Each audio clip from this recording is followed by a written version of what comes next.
Welcome to the debrief show, guys. And today we have the artists amongst us. Yes, they're very shy, just in case if you know.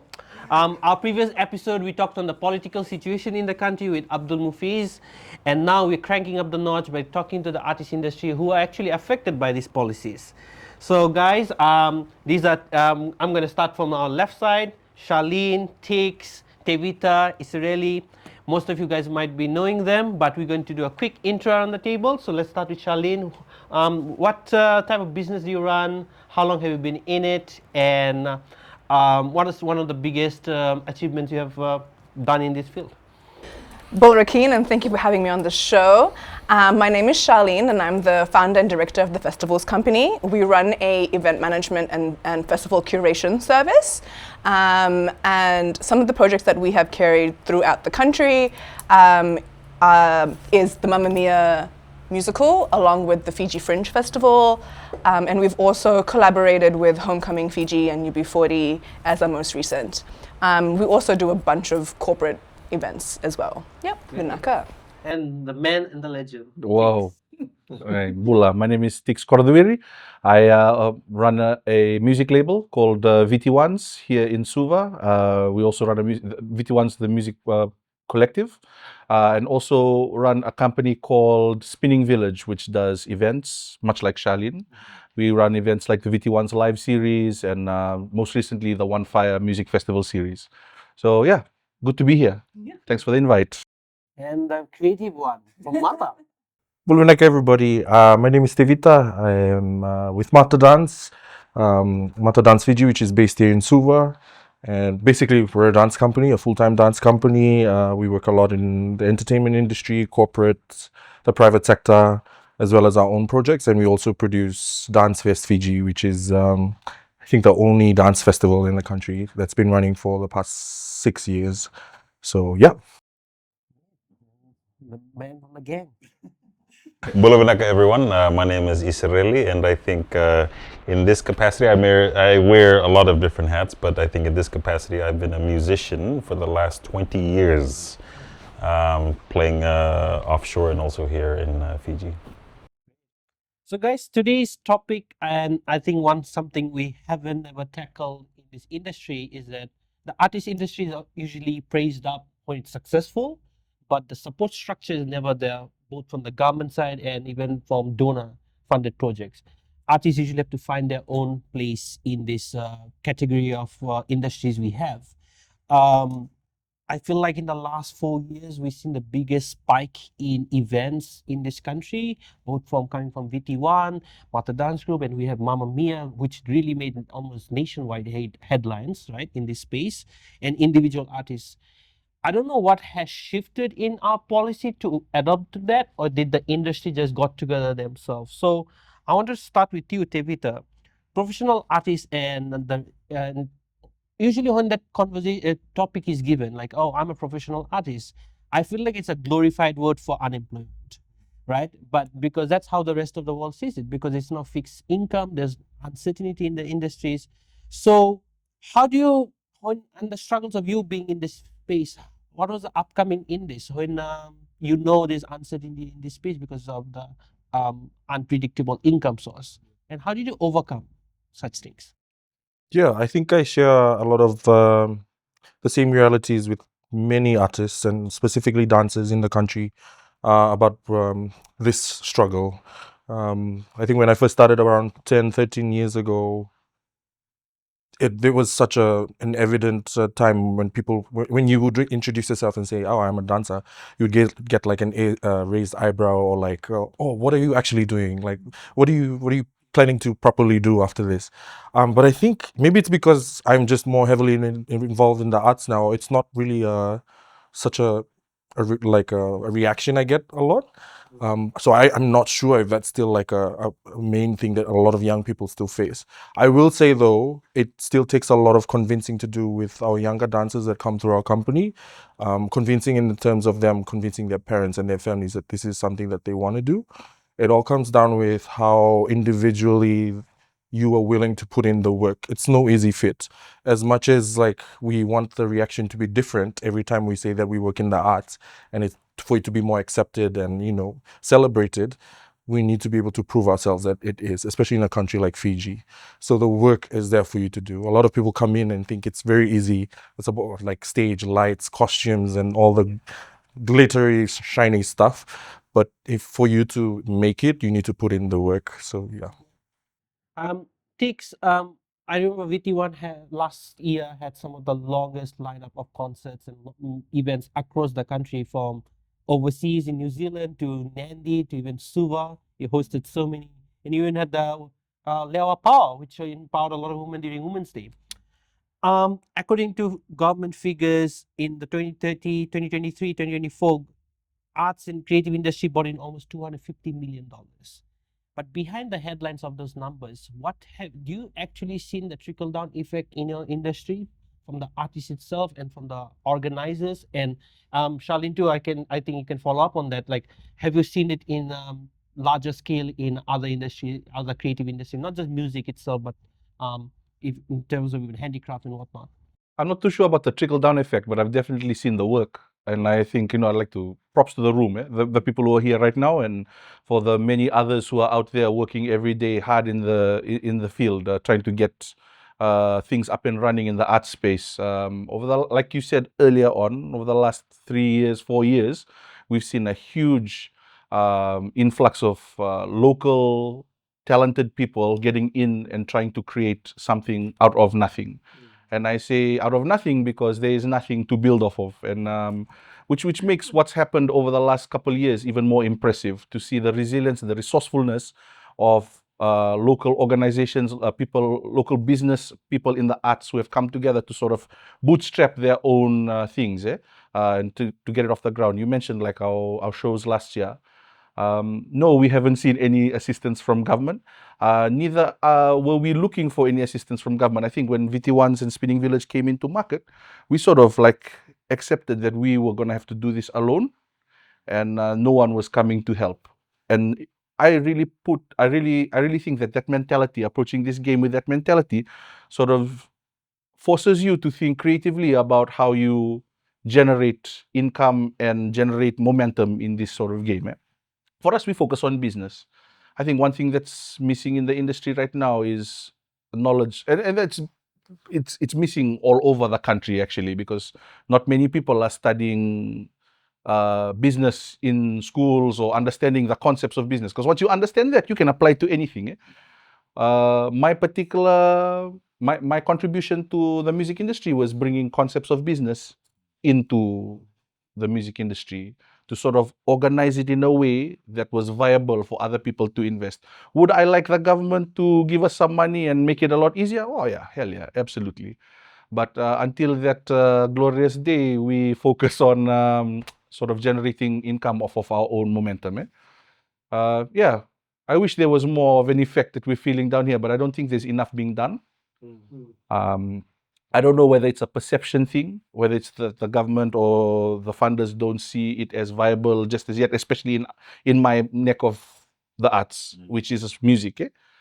I see it happening a lot in the arts, in other arts like dance, but that's definitely off the back of great work by some of the pioneers who have gone out to seek that funding.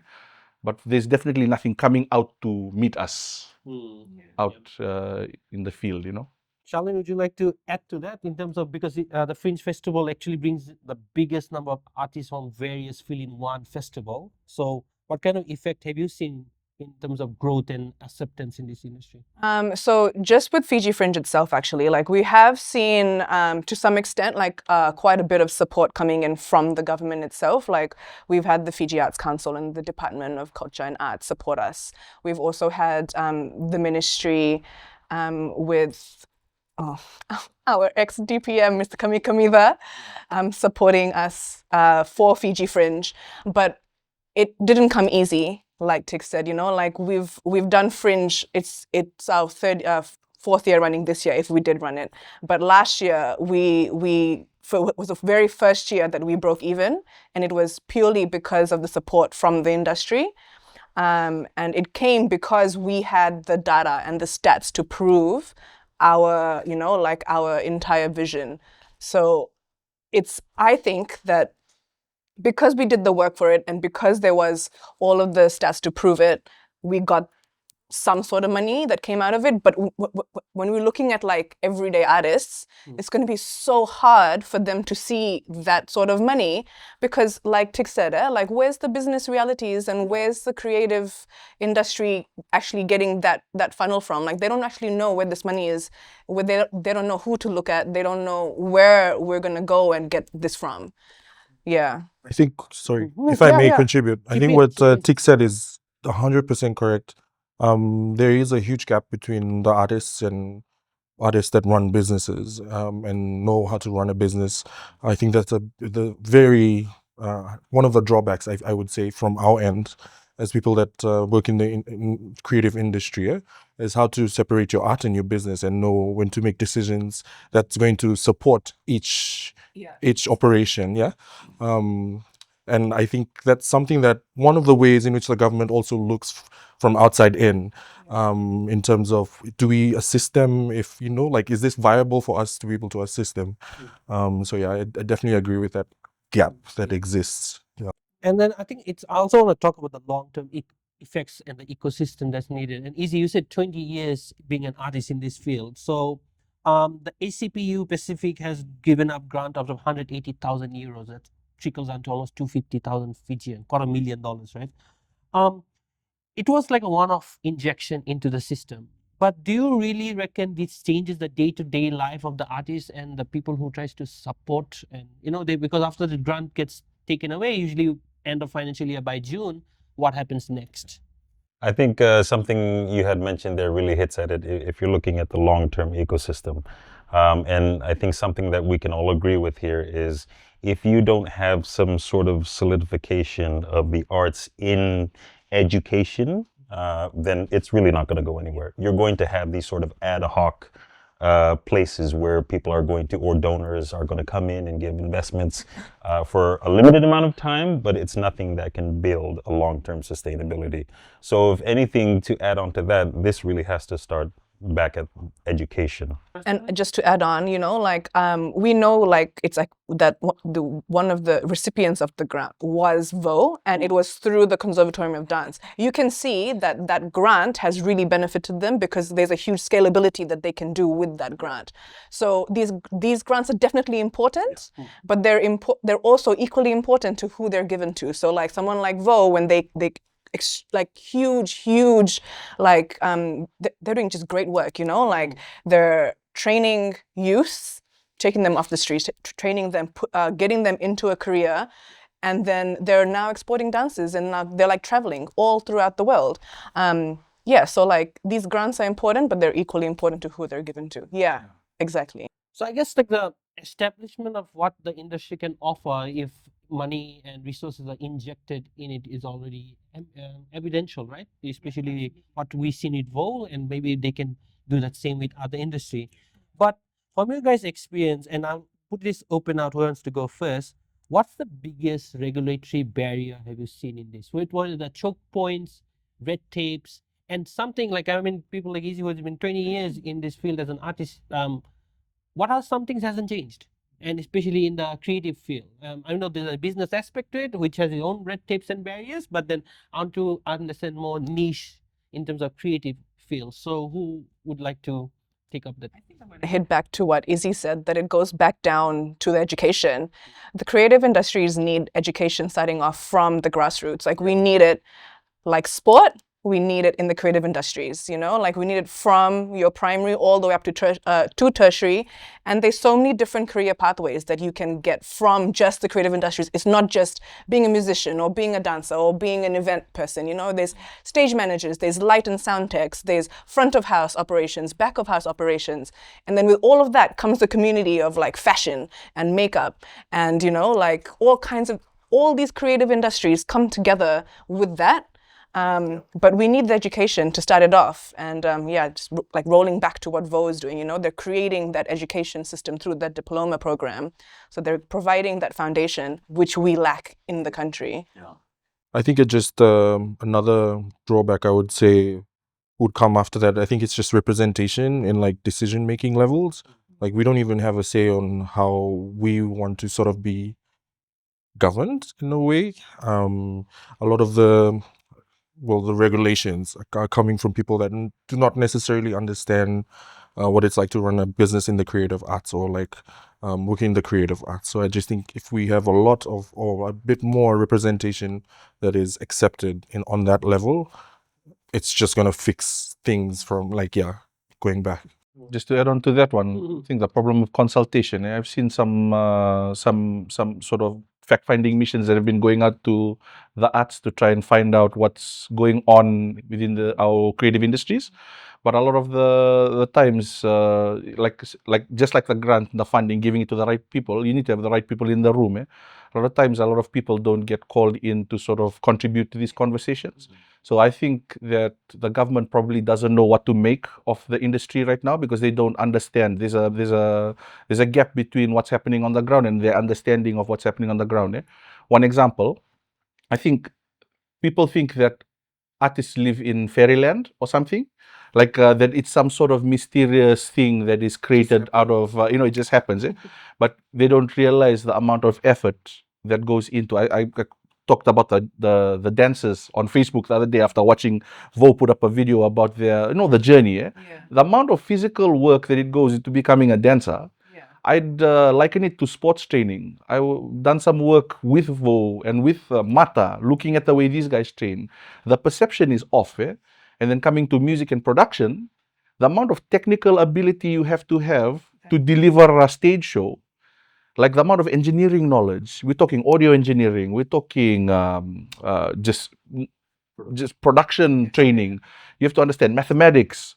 Like these are all things that are tacked on to arts when you try to bring a show to fruition. And I think just the perception is off because there's a lack of consultation, representation as well in those circles that make the decisions.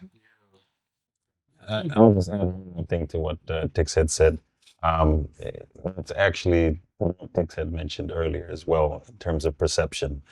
And not just perception in the sense that he was talking about, but just perception about the industry as a whole, or just creative arts and fine arts. I think that's probably one of the biggest barriers that there is, because if you have that perception that, as one of your questions had mentioned earlier, that it's not really something that you do, it's a sort of an informal job, it's not a serious career path, then that will sort of trickle into everything that happens in the country, whether that's in terms of how government perceives the industry.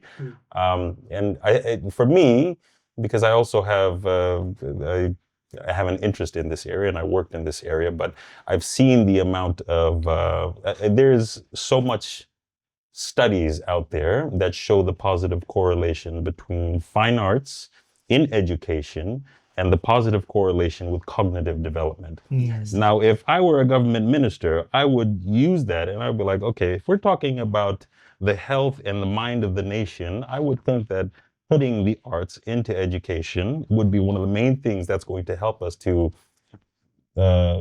bring up people that are able to think more critically about issues, Yeah. Yes. that are able to, think about different possibilities and are able to solve different types of Out of the problems. box. Yeah. So I think it already starts with the biggest barrier is the perception of how the fine arts industry is, or not just the industry, just fine arts in general.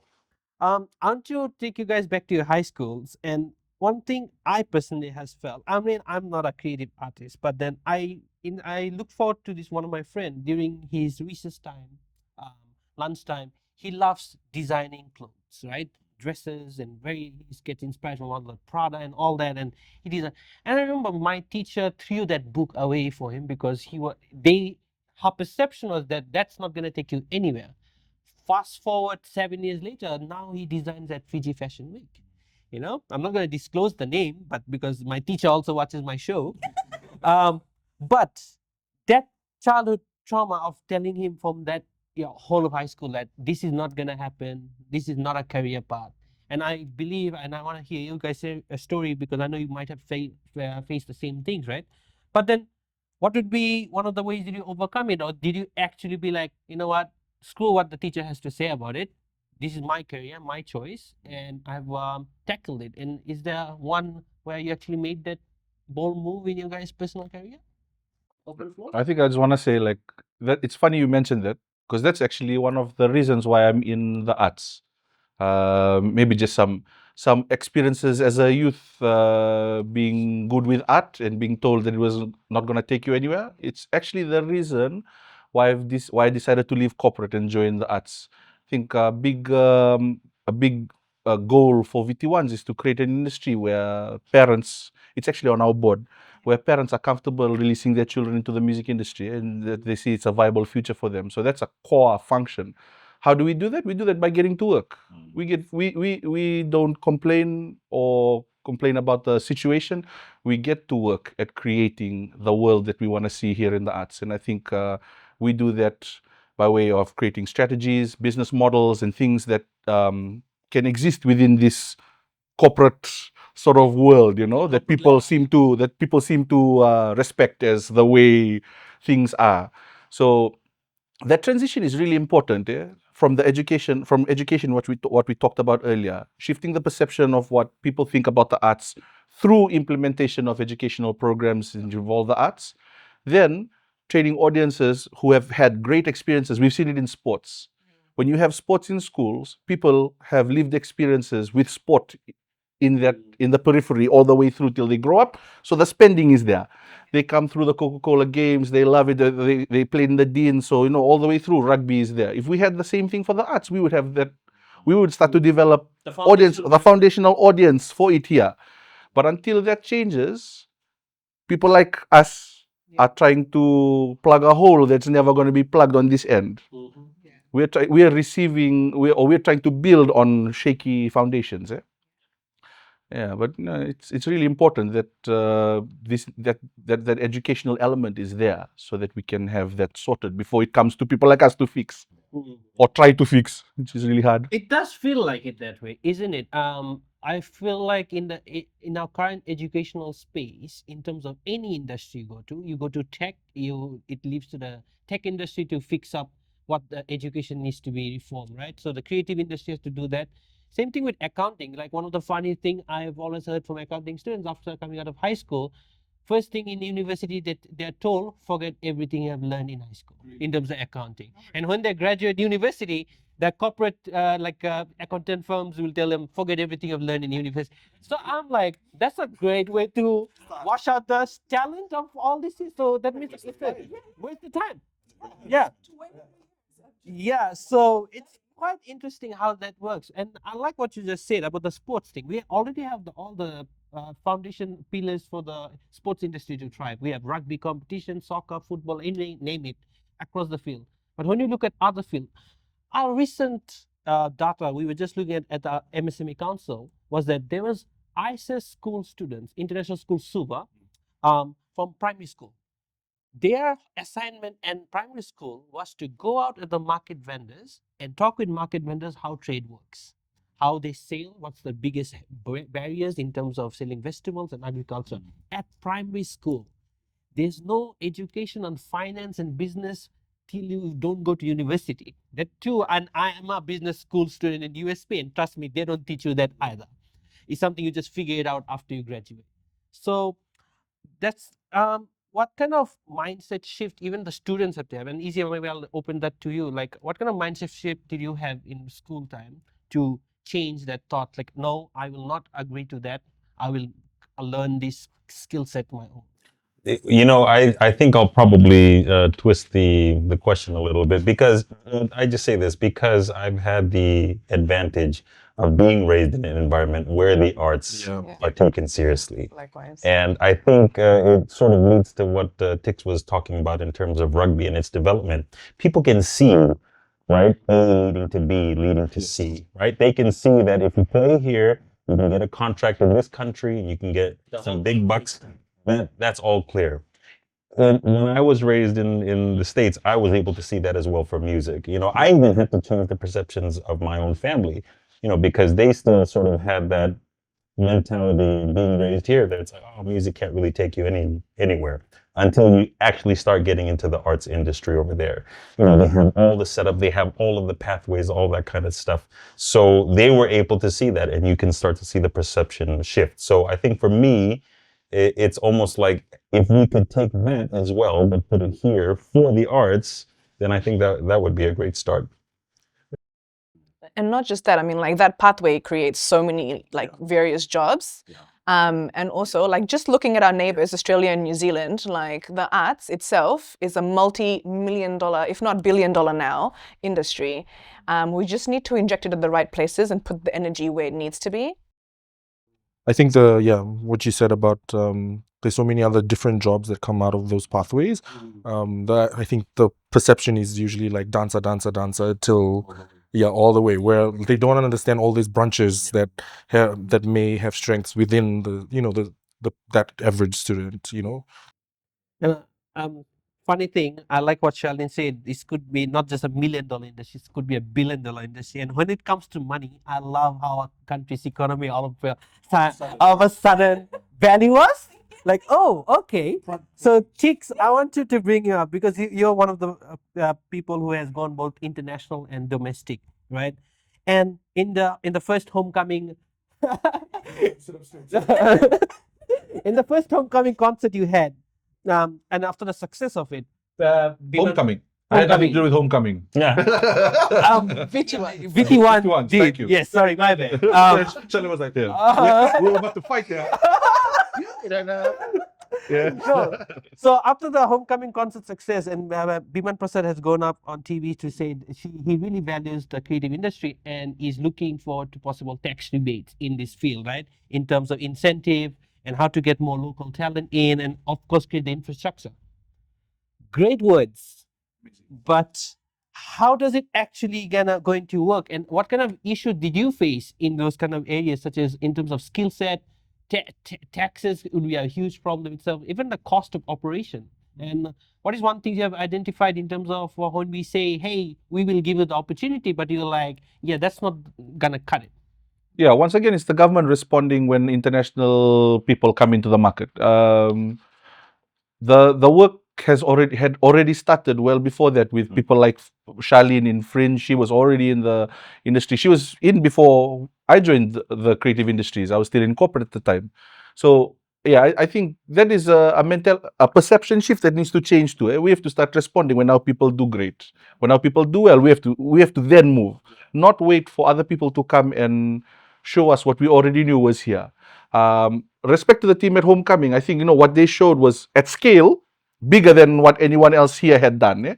And it rising tide lifts all ships. When that happened, it forced everybody to lift the game in the industry. But I think those words are just air right now, because there's a lot of things that need to be done from government to be able to bridge that gap for us local operators. One thing that's really difficult is, you mentioned it, the cost. The cost of doing shows, and not only doing shows well.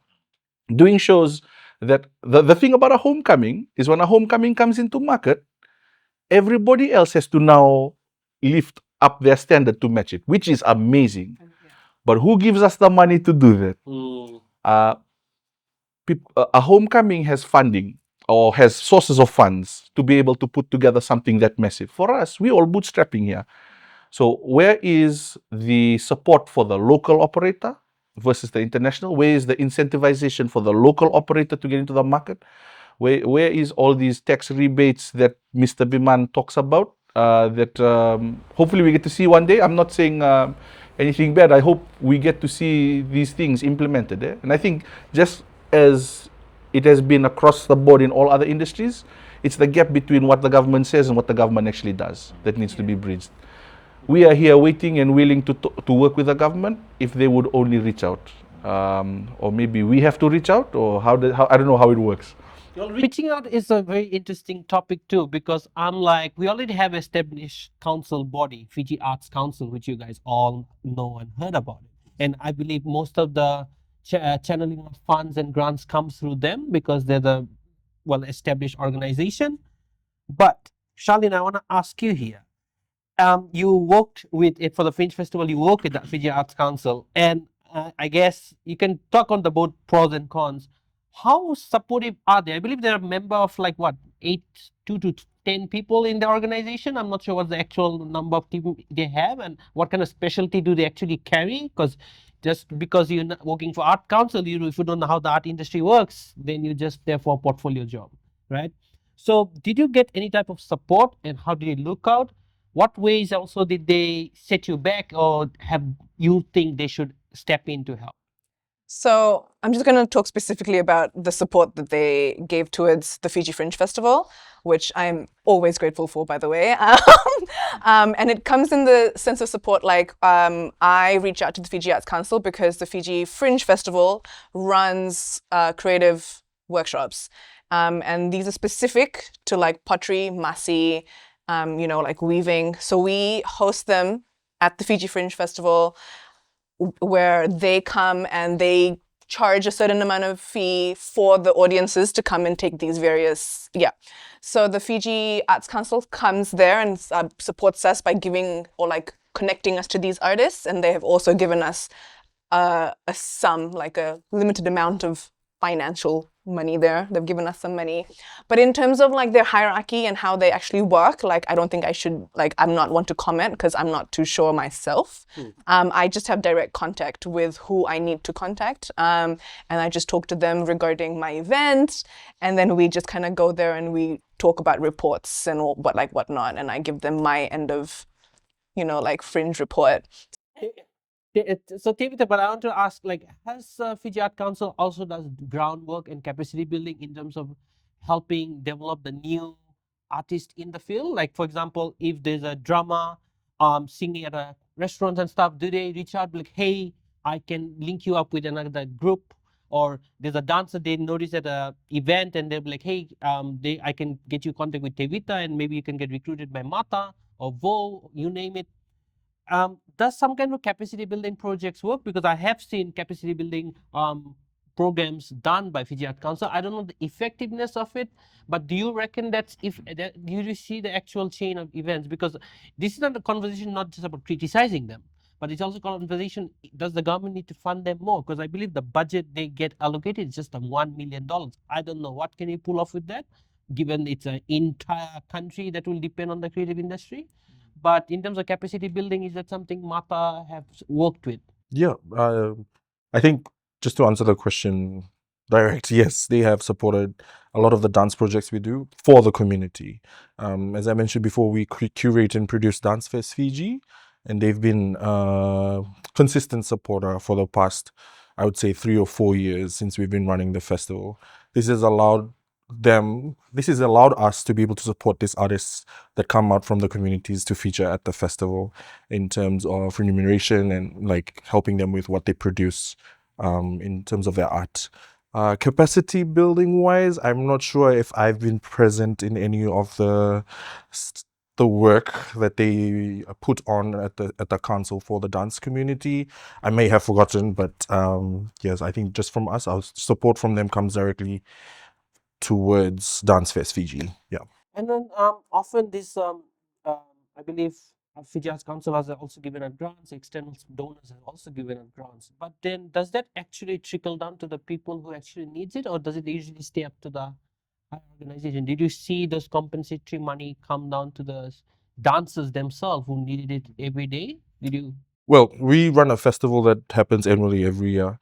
And one of the very first things that we tried to base the festival around was to be able to bring the dance community together in terms of launching new dance companies and making sure that they were, how do I say this? Making sure that they had a platform to be able to mingle and meet the people in the industry that have already been working within the dance community.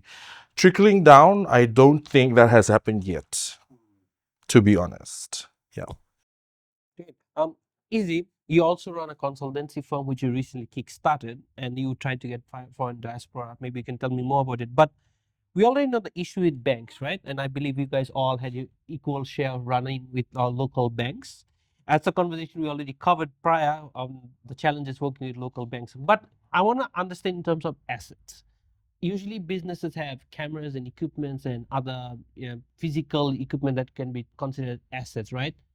In terms of creative industry, how do you make a dance a creative asset, and how do you use that asset as security and liability? So did you approaching banks in terms of these kind of things, if you have any experience in it and open to the floor too, is that Do you think banks support this? Because, well, according to our research, they don't. But do you reckon some kind of creative economic loan can be created to help other artists in this field? Well, I'll just quickly answer this, and then I'll shift this over to my partner in crime over here.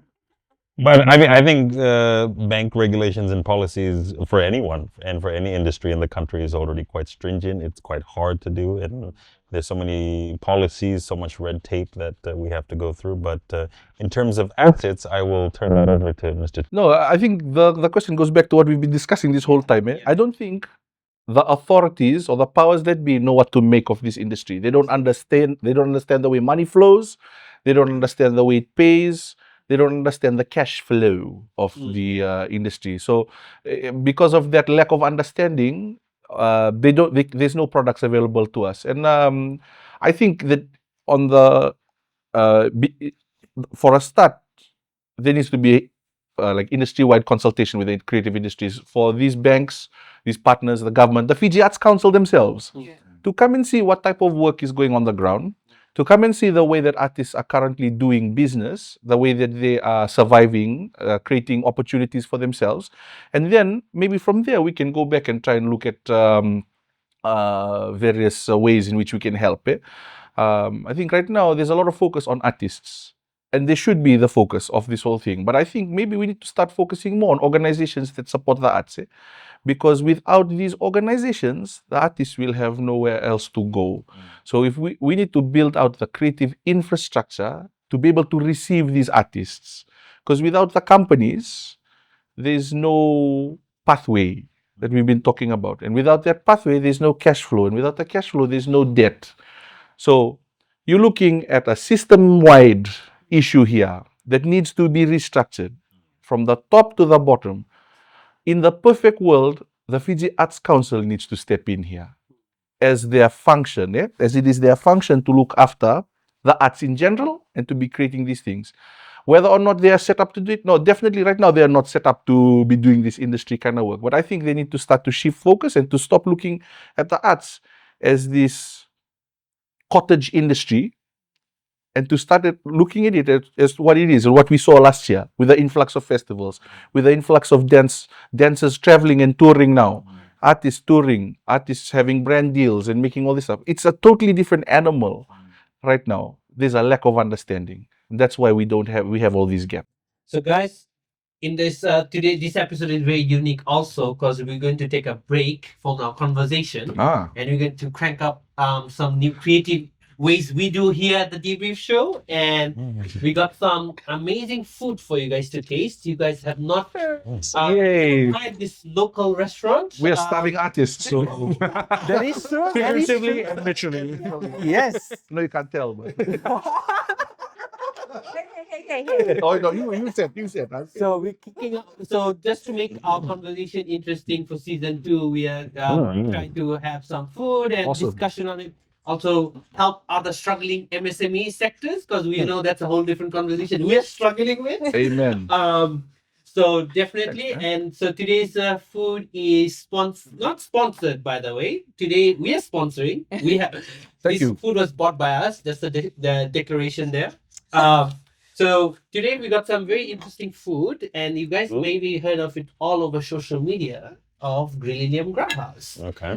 Based out of Sawani in Nausori, maybe 10 minutes from the Rewa Bridge. I think I heard about him. Yeah. Very busy. So and I know none of you guys have tried their food, so we have decided to get some insight on Korean barbecue. Yes, and they have huge serves. He's on a diet. Yeah. NCD has left the conversation. Damn. So yes, so guys, dig right in, and we have 3 rounds of food tasting. So let's go round 1. Okay. So do try it and give us your review. I know all of you haven't tried the food, so okay, I'm gonna serve people because everybody's shy. I'm just. What? I would like some sausage. Okay, that's it. Really? Okay. Is it like really spicy? It's like No. This isn't. This is the spiciest one. Oh, I see. Like just half. Like half. Oh, there's tiers to this. Yeah. Hey, Yes. And then spicy. feel like a parent. But after spicy, you Thank you. crank it down because you still have to speak. just need some fucking knife. There you go. And what are you having, sir? Gonna have a whole chop. Because this thing is massive. Wow. Yeah. What the Yeah. heck? So based I mean, on yes. he started right Sir, during thank you. COVID from his own Yes, business, please. and then Thank you. very interesting Alright. approach to barbecue than what we usually have You on want the a chop? roadside. No, this is for him. Oh, yeah. For the host. One for the host. Oh, yeah. You're not allowed to eat. You're the host. All right. Oh yeah, I do have to ask the questions as you talk. So Okay. yeah, try it. I believe there's cassava. If you guys want Oh, you to want- try some? Oh, we No, have to do the whole thing, eh? I mean up to you. Up So to we're you. eating. Eating. All right, cool. All Take right. this entire piece. Yeah, just take the whole thing. We're eating. All right, there you go. You want some cassava? Sure. Yes. Why not? Amazing. See? There I you you go. love it. Yeah, okay. Love it. Awesome. You want some egg? What is this? Oh no, that's That's coleslaw. No. I'm not gonna touch it with my hands. No, I think we're good. Okay, cool. Yeah. I'm good. Okay. So Now, dig right in. Oh, where's your barbecue? no. The lamb is gonna just F up with my. Right. Then you have to try it. Honestly, then show unbiased. The next minute he's making a poster. Oh, damn. Just try it. Just try it. I'm Because you eating. can't really zoom into the. I really don't care, so I'm just gonna eat. Take a little bit like this. It's a very informal show. We don't have any format. Yeah. Okay. Okay. That's part of our contract. We're like, Yeah. Mm. do the Do we have format. tissues? Yeah, guys, tissue. Tissue, please. Thank you to our crew. Our crew has been really lovely. Thank you, crew. Amazing. Hey guys. Our waiters. We're gonna do like a ASMR very soon. Mukbang. That is the goal. So we're gonna go to different There you go. restaurants. Sorry. I see. So guys, what's your guys' initial thought? In think terms very of tenderness, flavor. Yeah, very tender, Delicious flavorful, very flavorful. Well, I'm hungry, so it tastes good. Yeah, definitely. and free. Yeah. Why Yeah. not for our guests? Thank you.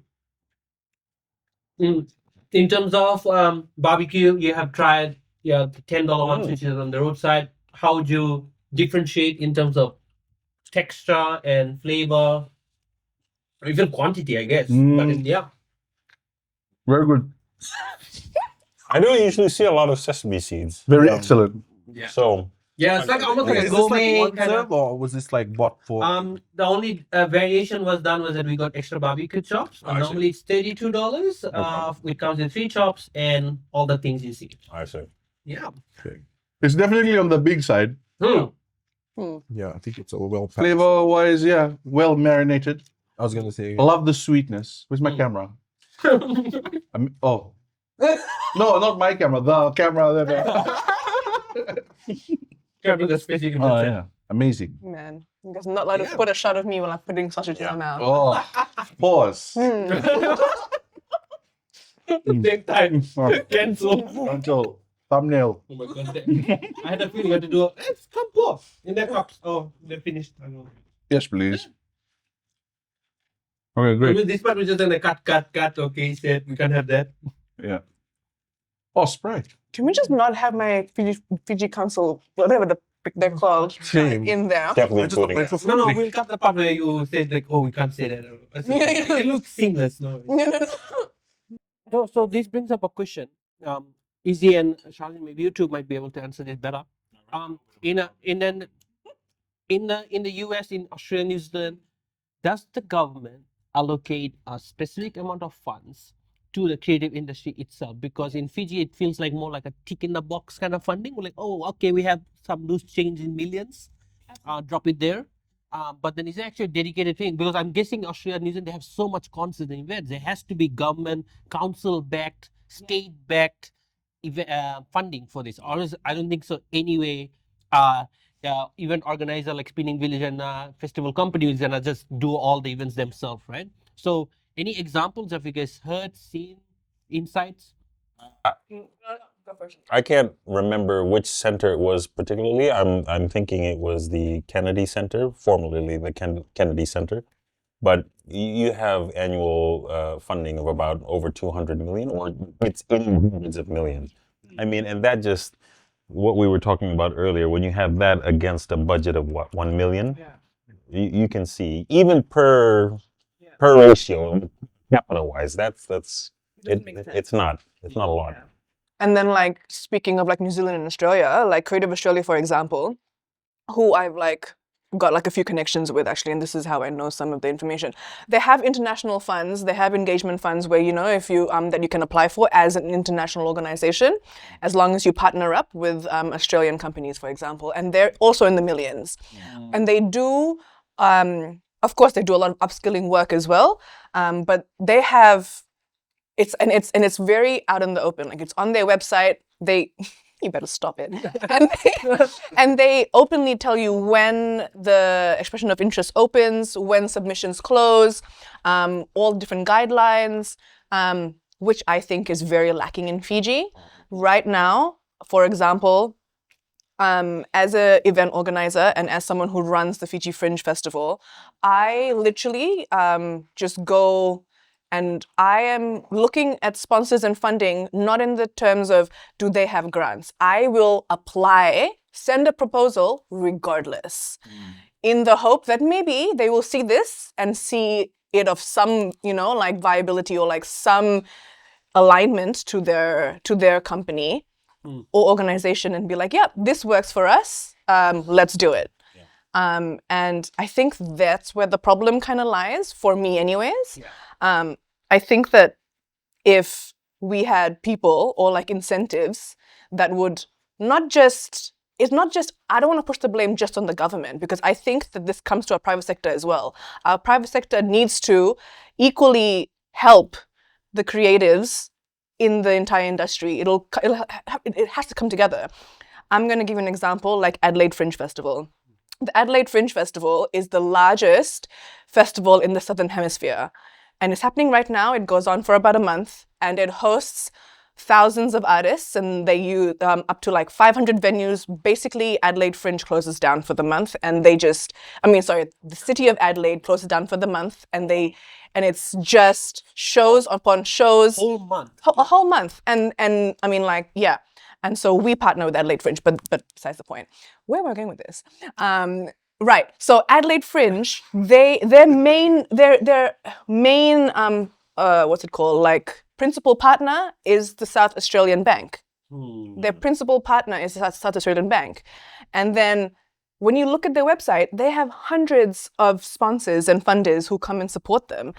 And it's a whole community coming together to drive that. And that is why they're the largest fringe festival in the Southern Hemisphere. There's so much revenue coming into that just for that 1 month. They're in comparison to Edinburgh Fringe Festival, which is the largest in the world. Like, the Edinburgh Fringe basically funds the whole of Edinburgh throughout the year. So there's huge potential within the creative sector to come together. The country and the community to come together and support the creative sector, so that the creative sector can then rise as a community, and that then just really like push into the economy and help the economy as well. I'm going to continue eating now. People forget that, like, shows don't happen in silos. When you go to a show, it's not just about going to see the music or the dance. There's SMEs who get, like, you look at our shows, we engage like 10, 20 food vendors. We engage local youth groups to come in as volunteers. There's a whole ecosystem around these things. And I think that during homecoming, that was really like pushed out in the media. But this is stuff that we've already known. And to be honest, this is stuff that has already been happening. The activation of as you see these shows start to scale up, the benefit will also scale with it. The scalability of the arts is massive.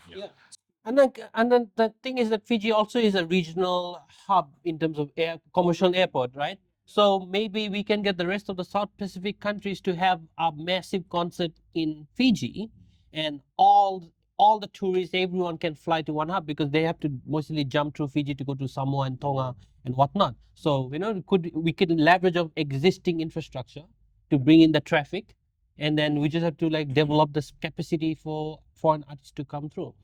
But that brings me a question though. But because Fiji has a lot, maybe Tevitan is really, this could be something you guys can pick up. Fiji does a lot of capacity building in terms of workshops and whatnot, right, with the industry. And a recent one I saw that was done where they did weave voi thing to make other materials, right? 5-day workshop, lots of marketing insights on that.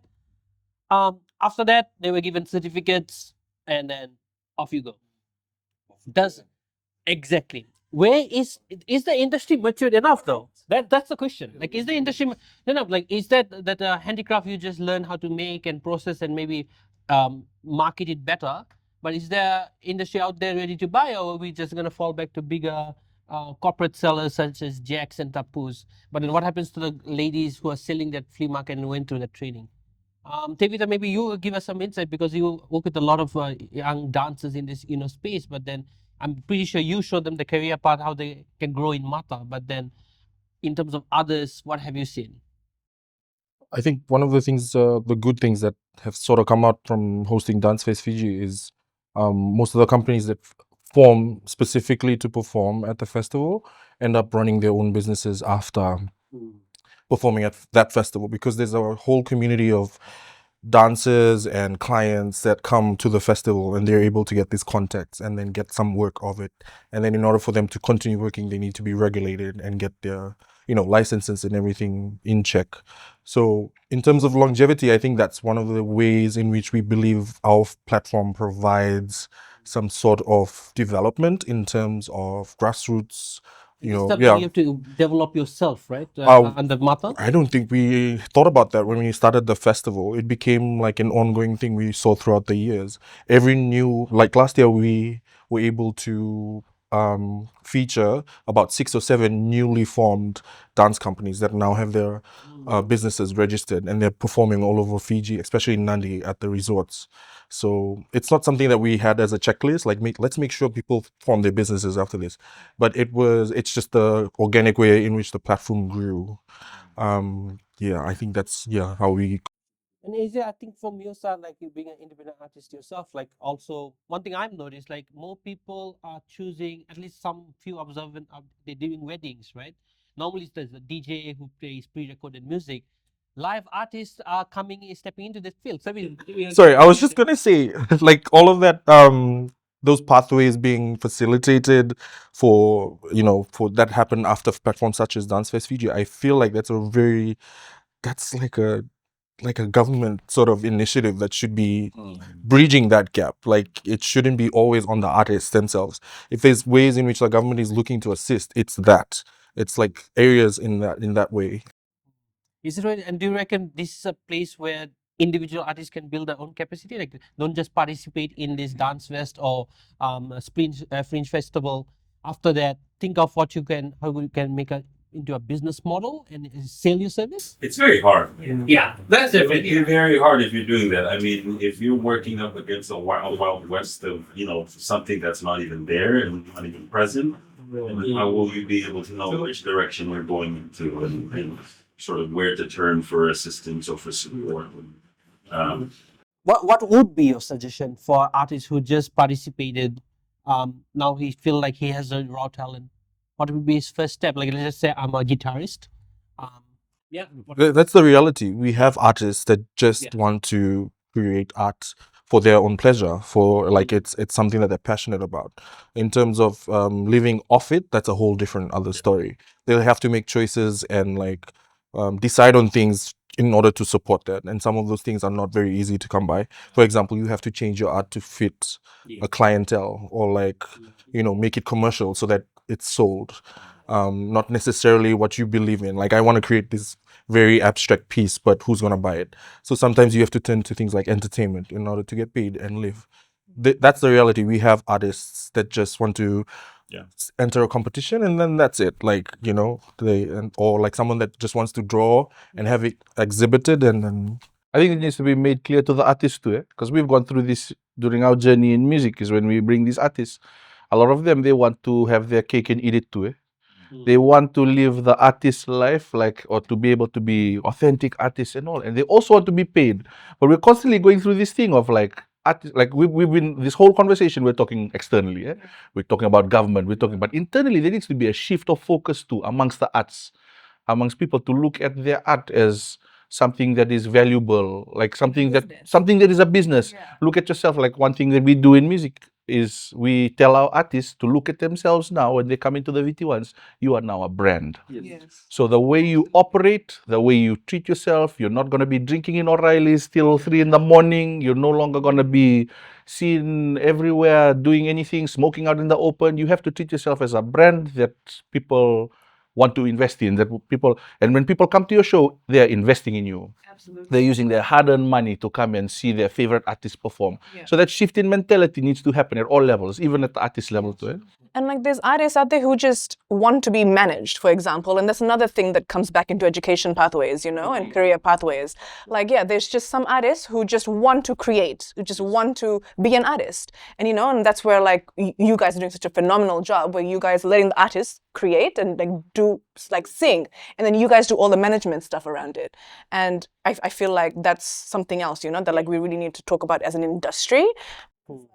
Yeah, let the artists be artists and like the financial bit be taken care by the back end team, right? Or like, yeah, but again, it's very hard to do because there's not a lot of avenues to look for, like in the MSME space, we've got business now, for example, right? So we can go, we know how to open up a business, we know how to do this, it tells you all of this. As a creative, if I step back and when I used to dance long time ago and say if I wanted to, I don't know what to do. I didn't know who was going to help me create a business. I don't know how to do it, but I have to individually wear like 5 different hats, and some people just don't want to do that. So yeah, it's just, are we coming together as an industry to like help each other grow, or are we going to just kind of be distant from each other and just be bickering or whatever? Competing. And I feel like we should not be competing. We should all come together as a community. It's too small. What are we competing for? Yeah. That's the question. Well, that's the thing. There's no money left. You can't find our bones. Yeah. But Tix, I want to get some global perspective here. In the global north, I think with big platform providers like Apple Music and Spotify, the royalties that are coming in is shrinking, right? Because of their various laws and stuff. What kind of royalty and reality we have for Fijian artists? And I think recently even we are moving away from music to even other industry. Handicraft is being imported from Indonesia. I just saw Masi designs were taken photograph and they were print from China and they sold here at fraction of the cost of making. So basically selling the culture out. The intellectual property of it, basically, I don't know. What do you reckon organization like FIPRA is doing to protect it? Or is there anyone out there? Again, I guess it goes back to the government. But then what have you seen in the industry in terms of shift, in terms of monetization and payouts? I think one thing that artists have to sort of remember is there has never been a better time, and I always advocate for this. There has never been a better time to be in music. There's never been more pathways for you to earn money through digital platforms. We have distributors that are available that open up these avenues for our artists here to be able to earn from their streaming. In music, it's a lot different than dance and or the other arts in that we have those avenues to earn that passive income. The question is, to be able to get to that point, there needs to be some sort of level of investment from the artist to be able to create the art that is then distributed, right? That's why it's made it viable for labels to start up. The problem is we don't have enough. We don't have enough labels, or we don't have enough education in the with the artist on how they can go out and make that money. Yeah? I think the music game has changed a lot in that it's more about marketing than it is about the art if you want to distribute at mass. So the strategy at which you approach the creation of music is a lot different to what it was in the early 2000s and 90s. Yeah? It really lends itself, because of the corporatization of music all over the world, it really helps artists to be able to think like brands, like we were talking. The whole look, the whole process, all the way down to the finances and working out how I'm going to align all my revenue centers, so to speak, as an artist. That's why something like what we do at VT1s is we connect the artist to those ways of earning globally. I think I can't say enough how much of a good time it is to try and get into music right now. But it's also very difficult because there's so many artists now. Now, before you could actually just sell your CDs locally, now you are competing with global forces. All of a sudden, a bedroom artist from Rewanga is competing with artists in New Zealand and Australia due to the internet. So there needs to be, what I'm trying to say is there needs to be like a strategy. There needs to be a strategy behind releasing of that music and creating those pathways now compared to before. And then Charlene, I know Fringe Festival could be always limited in terms of capacity you can actually offer, but what areas have you explored to give artists who are non-musicians, especially in those areas, because you also have handicraft and dance in your area. So what have you created? Oh, could want to create more like? Fringe is a multi-genre festival, right? So apart from musicians, we've got dances, we've got physical theater, we've got experimental work. When I say experimental work, I mean like we've had like a DJ who's played with water to create some music, for example, and the water creates the sound. And then we've got poetry, we've got literature, and we've got a bunch of workshops that surround all of those and come together. And then we also work with the visual artists as well. Man, I feel like I'm forgetting a few things, but basically, yeah, it's open. Fringe Festival is open to all artists, all creatives. If you think you're a creative, like the Fiji Fringe Festival would probably be like a startup platform for you, and that's what the Fringe is around the world. That's what it is globally. And I think that we're just going to go from strength to strength, but we have our limitations. And our limitations come with venue, with sound and light tech, and of course, with the funneling of sponsorships and funding, right? For example, last year's Fiji Fringe, we could only host at 4 venues, so 4 simultaneous venues running. We could only run 4 venues simultaneously because there was a lack of sound and light technicians. We didn't have that many that were available across the country, basically. It's the same resource limitation Tix was talking about because of the industry being. But do you guys have agencies who are there to recruit these people? Do we have those kind of capacity? How something we had. I mean, in the country, even they get recruited to go work in New Zealand, Australia, you name it. I don't know do we have, because I know in rugby we do, in soccer we do, but I'm assuming from your impressions on your faces. No, we have it the other way around. So we've got people like Ausaid and everyone bringing in artists or techs to come and upskill, but we don't have it where it's vice versa, where the people from Fiji or the artists from Fiji are going to upskill themselves or even teach their knowledge and for exchange of knowledge, let's just say. That to my knowledge, I don't think. No, there is none. And I think going back to our earlier point about organizers coming in to organize festivals here, I think one thing we have to be very careful is about it being extractive. I think I think the government really needs to implement something where if someone is coming in overseas and there's a lack of skill and they're bringing that skill in, there has to be a capacity building arm of that operation that leaves knowledge behind. Because everything that we do should be Fiji centric. We should be thinking about, and this is in all industries outside the arts. So we need to take a stronger stance on ensuring that anybody who's coming and extracting value out of this market is leaving value behind. Is ensuring that if they're gonna come and do a major theater production here, they're all welcome. Everybody's welcome to do business here, but you must have a certain percentage of staff that are local. You must have a certain amount or a certain capacity building threshold that must be left behind based on consultation with the industry to say, these guys are coming in, what do we need? And what are they bringing? Okay, bring 4 boys from all these, 4 ladies from all these companies. We're going to bring them all together. They're going to learn and train on this production. So that when they go, there's some sort of, it's not always about leaving. I think we're in a unique position, especially in the festivals industry, where people are going to be coming in. That's a no-brainer based off what's happened the last 2 years. But where is that capacity building lens from the government to be able to look at this as an opportunity to have these professionals here to train our gang?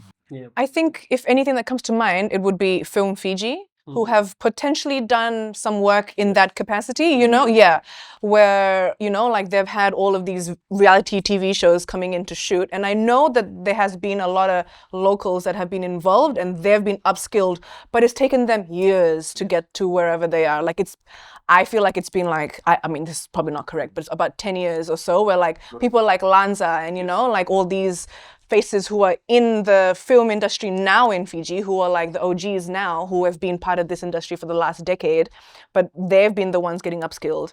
But otherwise, in the broader spectrum of the arts, like I think you're absolutely correct, you know, like I know that with Dance Fest and even with Fiji Fringe, like we make sure that our international artists, whenever they come in, they give back to the community and they do host workshops.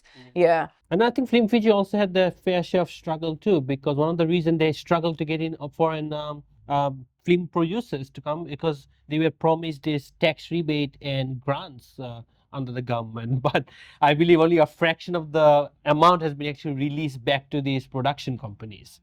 Yeah, so well, that's a statistic we can definitely show up. And but then Our industry has been waiting for that. yeah, yeah. So I mean, Film Fiji has openly talked about this, and then I think under this government they have gotten some of this money, but I think still a lot needs to be done. When, that's a question for another day, I guess. But David, I wanted to bring back something what Tik said, the uniqueness of Fiji's position in the industry, right? We have a competitive edge in terms of our cultural values Fiji carries, right? And we're already exporting that both in the musician one. We have seen Vo and Mata going to overseas countries and like performing them, along with so many other talented artists in the field. What's the especially in a competitive world where we are competing with everyone else and with such a small market, such a small niche, what's the biggest competitive edge do you think Fiji has in terms of culture and creativity that we can definitely outperform others? You mentioned it. I think it's our culture. That's one of the driving forces of why I think it's thriving overseas, and also here. Like the uniqueness and what it's bringing right now to the global market is something that's completely fresh, and to the level where it's, you know, acceptable to be performed globally. I just think that yeah. But I also want to mention it's just because of the hard work that artists have been able to put in over the years. It's practice, it's failure, it's like trying things over and over again and then seeing how to do that differently, like practicing it here and then perfecting it, ready to be, you know, taken abroad. I think a lot of the artists have put in the work in order for them to be recognized and in order for them to sell around the Pacific and around the world. Yeah. And you know, actually, like I feel like our artists in country, they're like world-class artists. They're already they're brilliant. We just don't have the foundation to give them that platform. You know, like we just don't have the capacity, the capabilities to put them out there and be like for example, the Soko and the choir, yeah, Prima, yes, when they went for the first ever and they won it, you know, like they, yeah, it's like what, like that's like unheard of. You're going to like a competition for the first time ever and you've come out as winners, you know, like so time and time again the creative arts have proven to the community and to the region that we are brilliant, but we have just been shut down. Yeah, it goes, yeah, Yeah, completely to what Tix also mentioned. It's an exciting time to yeah, be in the artist where we know the potential of what we're Yeah. able to contribute, but also frustrating because it's like we're always workshopping ideas for solutions. Yeah. We're always bringing in the same issues. We're always, you know, trying to speak to the same people that, Yeah. you know, have the solutions, and there's nothing. It's landing on deaf ears. You know, one thing that I just want to raise, and this is for you, Rakin. And we were talking. No, but we were. No, but we were talking about it. The thing that really infuriates me. I came through a long career in the media, and I've observed the government operate over the better part of the last 2 decades. Is the thing is when you look at all this potential here, you look at all the results that have been driven in the last 2 to 3 years within the arts industry. We have done far more for far less. And this is absolutely infuriating for people who are working hard on the ground in the arts. Is this government, the previous government, all governments have done far more for far less. We constantly inject money into a dead industry out in the West. one of those agricultural ones, I won't name it. We're constantly pumping money into various things that are not bringing any return. True. The lists are too many to name.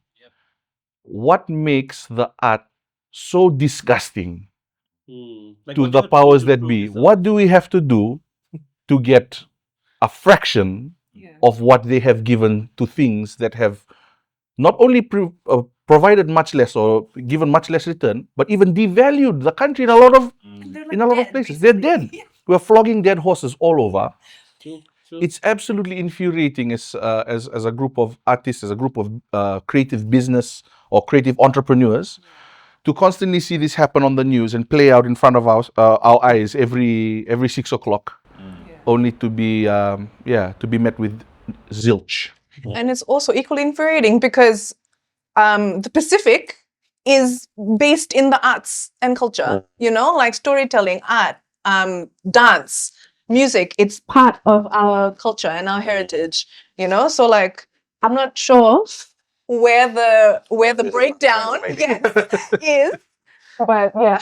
We're not dancing hard enough. What you want us to do? Like, no, yeah, exactly. It was like all the results that have been coming in, all the stats and like the numbers. Like you question, what else do you want us to do? Hey, maybe that might be the thing. Maybe there's not enough studies or numbers around. I don't know. Is there? Do we have enough to prove like the value of our industry and what we're contributing? Maybe that's. I guess that will depend, because the one way government measures is through database, right? That's again question I think we have to ask Fiji Arts Council and others in the multi-ethnic affairs in government, is that do we have a database of how many artists and how much segmented is it in the industry, and what industry is generating what amount, and who has the next potential in the market. I know often in tourism conversations are always handicraft. I'm like, okay, but government doesn't do anything to stop the importation of cheap handicraft from Indonesia and China. So you are literally creating an industry here to compete with our own industry, and the industry is the importation industry to compete, to kill one industry while trying to uplift them. Like it's a like I like what Tick said, flogging dead horse, right? And just so that agriculture department has forecasted to make $250 million loss in the next financial year, which they need government grants to back up to survive. Yeah, like give us a fraction of that and we'll show you a proper economy rise. It's true, isn't it? Yeah. It's I don't know the achievement results of what Fiji Arts Council achieved, but if what the stat shows with less than $1 million in terms of budget allocation and whatever they have achieved, I think that's pretty good in my opinion, because some industries get hundreds of millions and still hasn't shown any positive results. And Tix, in terms of you in the tourism industry too, like we love tourism, right? We'll go to bed with them, we'll do anything for them, right? But I feel like they forget the creative industry plays a huge role, because the tourist doesn't come here to stay in luxury resort, they also come here for the entertainment, and that's where I feel the gap really is widens in this space. This conversation continues to widen the gap.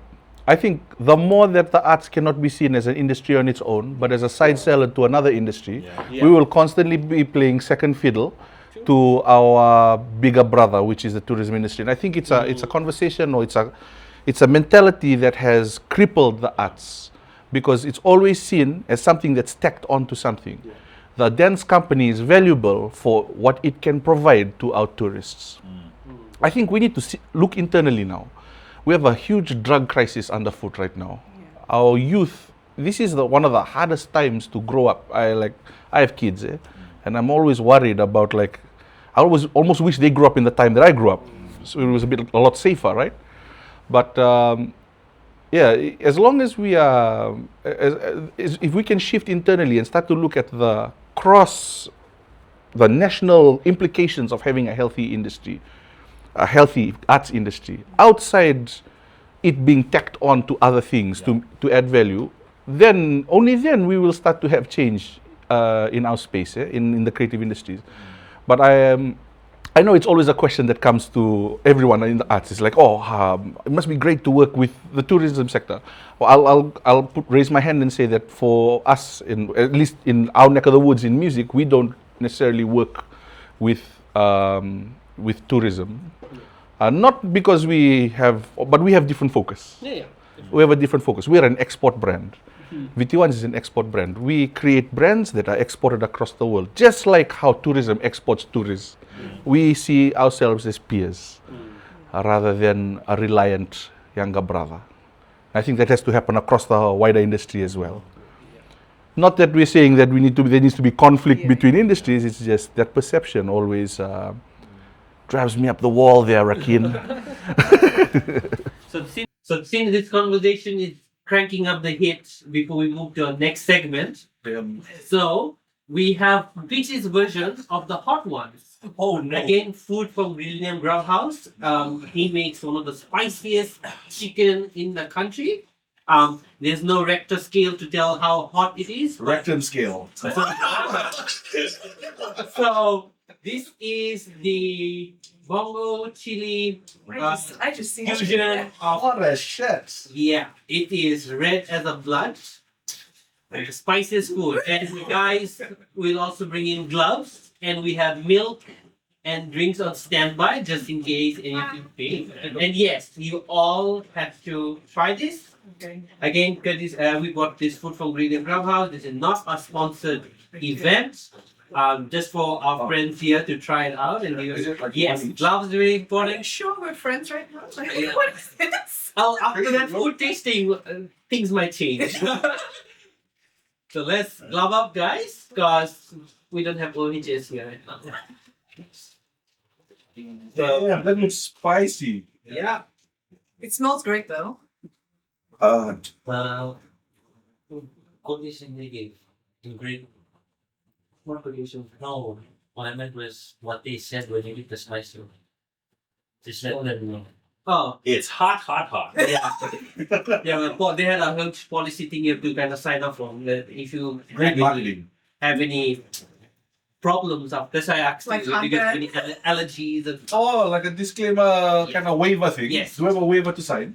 we don't. Also, we'll sue the show. We have it in recording, so it should work. So guys, This is great. dig right in. Oh, but you get going in. I don't want to start this one. I will start. Are we just gonna Without pick it up milk? since Yeah. we're... Chicken nibbles? This is chicken nibbles. Yeah, so these are chicken nibbles. I think there's also fries at the bottom of it, if I am Oh, my God. correct. There's coleslaw, Okay. just to help you Cheers. Let's guys. do a bit of a cheers. Let's do a bit of a cheers. To the arts. To it. Wait, are we doing it all at once? Yes, Yeah. yes. Whole piece, one go. Cheers. Guys, pictures, pictures. Oh, Okay, wait. Oh my god, the time details in this. Come on, guys. Come on, production. Cheers. Wow, excellent. Orange. Is that? All right. Yes, All right, the whole thing. Cheers. Here we go. That's not fun. Give it some time. It's spicy. Not as not the initial hit, right? Yeah, yeah, yeah. Like spice is definitely there. Okay. Yeah. And you guys don't have to. You have to have more than one, right? Okay, I'm sitting. No, I breathed in at the wrong time. It's all right. Yeah. I'm happy. We'll give it a. In terms of spice. But that's true. I think it's a 3.5 out Yeah, of for 5. me, say 4. Yeah, 3.54. It's probably also because we're having it a little bit cold. Oh yeah, that is true. Right now, As it was water. Yeah. A little bit different. I feel like it's different for you. Yeah, I'm fine. No, it's hot. Yeah. I'll give it yeah. Yeah, it's our version of hot ones. We don't have enough sauce companies in Fiji, so we just go with the food. It's probably more of a good thing that it is a little bit cold. I think it was a little bit too hot. Sorry, drive from Saweni was very long. Took us 1.5 hours to get here. No, it's still great. It's not Yeah. Let's talk about traffic. How horrendous it is in Sunda. It's quite bad. It's so bad. Yeah. Well, FRA decides otherwise. FRA said they have reduced traffic It's to good. 44%. Ah, Yeah. I don't know where is the 44%. okay. I can say from where we stay up in Tamabua, it's a lot better. We don't wait as long as before. Yeah, because they created the barricades now. Yes, yes. Separate the traffic from merging. It's not as bad as. So I always say the Last statement, year. but I'm like factually they have reduced traffic. Oh, thank you. So they give a statistic report. I left the airport, Nassori airport, at like 22:06. I reached Mead Road Thank you. an hour later. Wow. So 20 to 7. But the main traffic was only from Nassori till the Langere Bridge. Yeah. And then there was no traffic. And I was like, where did we go? Yeah. That's happy? Just like, What? you know, it's not that hot. This is It's okay. great. No, it's not. It's actually I'm not. very nice. Yeah, I'm not. It's kind of a nice flavor too, right? No, it's delicious. It's delicious. It's great flavor. I don't this is supposed to be the spiciest in the country because it's definitely I reckon he can make it hot. I mean, that is the claim Uh, I'm saying. I will not comment any further. He can make it hot. I love that I was not in camera view when I said that. I love it. Anything you guys reckon could be done? Like maybe someone soft syrup or something? I think it's I think one people in Fiji can handle the spice. So if this is too spicy, yes. You know what's hot? That FMF noodle thing. Oh, yeah. That is hot. the tomato chow. That's my favorite one. That's Yeah. the cup one. Yes. Yeah. And you know, funny thing, it doesn't even declare that No. it's that spicy. No. Yeah. Have you Until tried it? Yes. Yeah, the oil. The orange one. The It's tomato the oil, bongo right? chili. Tomato oil. The, Extracted. yeah. It's hot. So I love chili, as you guys can probably tell as well. So, like I love it, but the first time I had it, I was like, "Whoa!" Yes. Like, what is this? Burn. Yeah. Yeah. I mean, I still eat the whole thing I tried it. I was like, I did not see this coming. because I just eat my mouth. I'm just like, oh, eat. I would say that's the spiciest thing I've had in Fiji. Yeah, Yeah, that's really? the You want- FMF chow tomato. Yes. We should scale it up and try different types of noodles next. You should. That is definitely sorry. You know, it is spicy. It's so spicy. Like when you have something super spicy, when it gives you a headache. Yeah. Mm. Oh, wow. That's one of those ones. Like everything was burning. Like your lips are burning, your tongue is burning. You're just not sure what you're doing. Like, and it just continues to burn till about half an hour till you finish the. But it's great for your sinuses. Yeah, oh yeah. I'm sure. Yeah. It just really cleared up my sinuses. So it was okay. Izzy's like, I don't understand. I have not. You should try it. You should. It's don't try. it. Yeah. It's like, I mean, really. If you like spicy food, then I'll have one more or two more. it's like I tried the 2 times spicy. You know the bull duck. 2 times Yes. spicy. So I was like, and I That was was like, alright. oh, I had so much spicy food. Like this is really. I bought like a 5 bag. Whoa!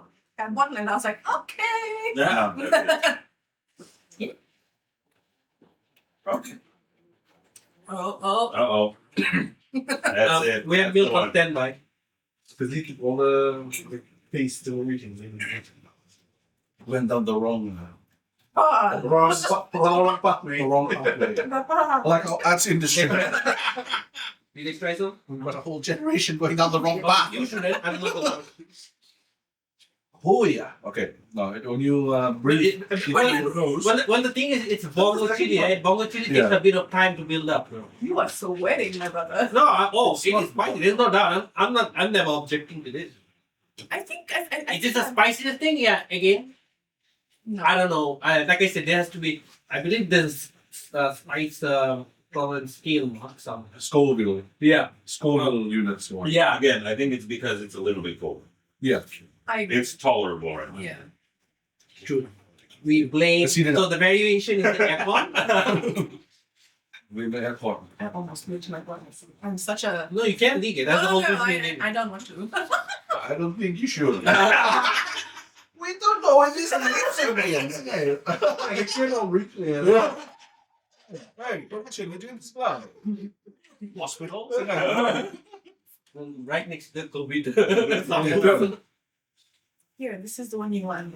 Here. No, This it's right here. getting a Let little me spice it. It's good. In country, so It's a nice spice though.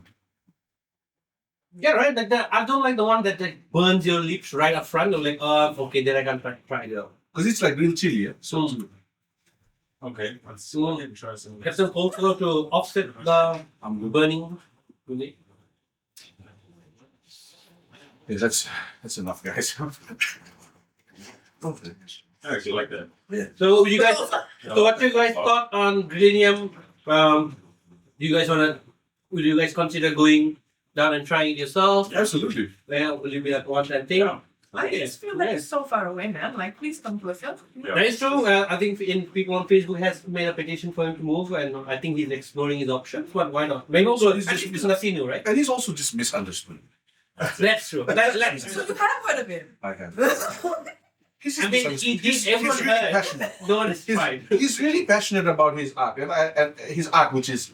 That is Yeah. true, isn't it? And I respect that. I love what you just said because I feel like let's put the negative things he might have said aside, but then in terms of what is passion, this is art itself, isn't it? Cooking is art.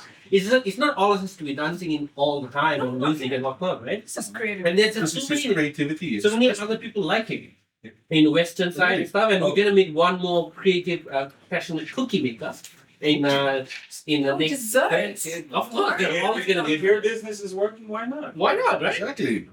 I love the coleslaw. I do. I love you guys' honest opinion. I wouldn't battle him online, Oh, yeah. but I like his food. Yeah. So good job, Yeah, Griladian. yeah, well done. Amazing. Great thoughts. But it can go harder. Louder. Louder. It can be spicier. Yes, it can. Yeah. Oh, It can definitely Yeah, be so I guess Yeah. Akshay, if you're watching this, I think the team want to see a version 2 of this. Yeah. And then hopefully we can bring them all again Oh, you to try. know what you should do? You should do those challenges. Like, come to the restaurant and eat this, and you get your meal for free. You know, one of those. Oh, Yeah. Like, I would do that. Because I'll be able to. Yeah, you probably. I think I can eat that kind of eat. Nah, I couldn't. I could totally do it. I just went for something mild. eat this and then they have the Korean barbecue just to Exactly. 9 kg of. Again, I'm just going back to this. I'm always very critical of people's Thank you. coleslaw. This is one of the best. Oh, okay. Really? Really? There you go. Okay, there you go. Thank you, guys. Yeah, how do you even close it? Anyways, I'm loving it. No, but I mean, it really offsets the taste of it. It's like Complimenting Griladian was on my bingo card today. There you go. 2026 at all. 2026, new me. This is what eyes do. We grow, you know? Yes. We take feedback and we grow. Absolutely. We're just thriving. I love feedback. Yeah. Sometimes very insecure. Yeah. Sometimes. Love feedback from the public. Constructive criticism is what we do best. Yes, thanks. Well. Oh, man. I love the like, yeah, that's So now I just want to make it an open discussion in terms of you guys taking the role of in the government seat for a minute, right? In terms of the strategy mindset of what we can do next. So I'll just go around, be like, if you guys were in the seat, because another thing, like I feel like I do a lot of government consultation. I sit in those rooms. I understand how they think. I also understand how they does not think in certain ways. And it's a challenge MSME Council always face. Yeah, that's a battle for another day of my personal beef. But I want to know if you guys were given this position for one, become the government's consultant, or you down the road become the Ministry of Multi-Ethnic Affairs and Culture, right? How would you do it differently, and what is one component, hopefully it's different for the four of you, like you would tackle, and you feel like it's the first one you need to address before we move? So I guess we start from Charlene. Are we doing like big picture? Are we doing like the big dream? Like Let's say It's an open sector. I think it's a combination of both. Maybe do it long-term goal, and let's put a short-term goal. Given election, this is the most critical year in our country, right? We just came out of 18 years of government hardship, I'll say, and then we have a huge different dynamic of government for the last 4 years, and now we go back the polls one more time, and we'll have different parties competing for it, and they will promise the same promises you got 18 years ago under the previous government, right? And we don't want that to be a repeated cycle, because this time the goal of this show is to hold them accountable in terms of what they actually promised and how it actually played out, right? So yeah, so long-term goal and how you want to see the industry. But I think long-term goal, I think all our vision may just align to the same thing, right? But I want to understand what the short-term goal from the industry you play, right? And like which component of it do you reckon needs to be fixed right away, and it's possible it can be fixed? Okay, so my big picture long-term goal first would be education, creating having education right from grassroots, so primary all the way to tertiary, and including creative subjects within our current curriculum. Realistically, something that they could potentially do within the next budget or even the next year, I would hope that it's something to do, especially within the festival and event scene, is to create incentives for like tax rebates or like, like where the corporates get some sort of rebate or something for using or like, using artists or the entertainment industry or even hiring certain like festivals and pushing money into the festival. Yeah, sponsoring us, and then they get some sort of tax rebate. To be fair, I'm not too mathematically / accounting financial person, but that is like, yeah, like the most that I think that would really, really help. Yeah, because that would just really like cut a lot of it will help with our bargaining power, basically. Tix, something you reckon you can address in your industry right away, and what's the long-term vision you want to be trickled down? Right now in music, it's ensuring that we have representation of all parts of Fiji music within the halls of decision making. Right now, we have FIPRA, which exists. There needs to be the creation of another association to represent the sound recording. There needs to be a creation of other associations to represent live performing. There's a lot of sectors of music that aren't represented with a body to oversee or to sort of like create opportunity for the people that they represent. And in the same way, I think just realigning Fiji Arts Council. I think Fiji Arts Council, their function and their role has to be clearly defined and rooted in this day and age in which we operate in, where music is a commercial thing, where music can create sustainability and livelihoods, or art, sorry, I should say, art can create sustainable livelihoods for artists. I think there needs to be a shift in mindset, maybe a shift in board, looking at younger, more future-focused people to come and take seats in these places to be, so that there's actual information from the ground trickling up to those areas. So I think in the interim, that's something that can be done now. Formulation of within music associations and realigning Fiji Arts Council to operate within the new arts. Proper strategy. Yeah, the proper strategies that apply to now. David? Completely agree with Charlene. Those are the two like very I think worthwhile solutions that will definitely uplift the whole industry. I was just thinking when we started Mata, like I was 23 when we started Mata, and I found that there was not a lot of support for youth-led initiatives or youth-led organizations. I think that's a place that needs to be strengthened, not only as an artist in the industry, creative industry, I think across the board. If you're a youth that's starting up something within your community, you need to be able to know, and you need to be able to like, how do you say, be accessible to a lot of options that will support you. I think there's only one or two government funding directly aimed at youth-led initiatives or youth-led businesses. If I were to be in a position to make decisions, I would like support youth-led work. Definitely. You see?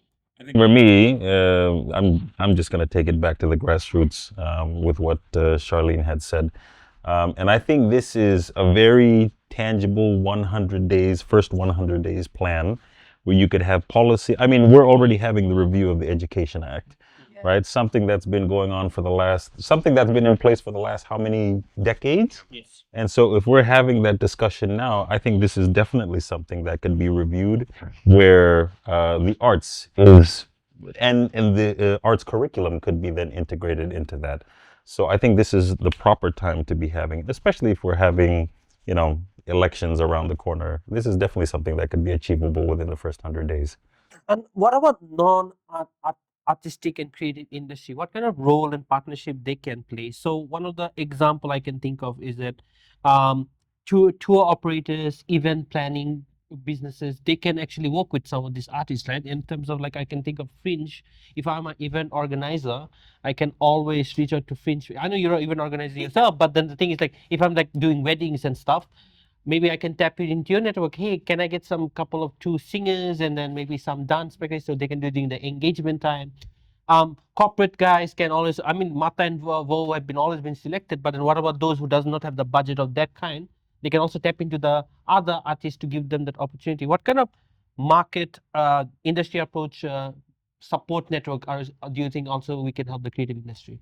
Man, so I feel like within our own industry, like we're very scattered right now, you know, like we've got FIDA, we've got VAVA, but we don't really have someone that really governs all of these different associations.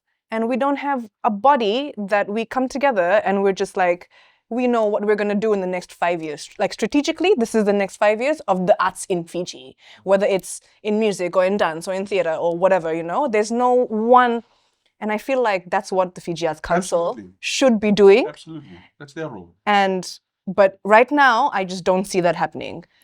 No, so like, what role can other industry play who might not work with that? I don't know, like corporates, manufacturing, tourism, agriculture. Is there somewhere we can infuse like have common ground somewhere? I think one thing that I'm seeing as a booker, so like we are promoters, we create shows, so we book artists. A lot of business training needs to be done for all these arts collectives, even the individual artists who are coming into the industry, to incentivize or make it more attractive for them to be hired.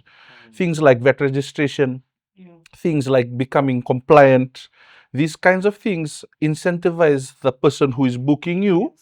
Especially as a festival organizer, if I know that the band I'm booking is VAT registered, I know that there is a deductible there on my expenses. So, you know, these kinds of simple things aren't being, this is not knowledge around the arts, this is business knowledge. I think definitely your organization, the MSME Council and FSEF, I think they can do a lot of educational awareness within the art space, just to talk to artists about how you prepare yourself to be booked. How do you incentivize the person booking you to look your way, you know?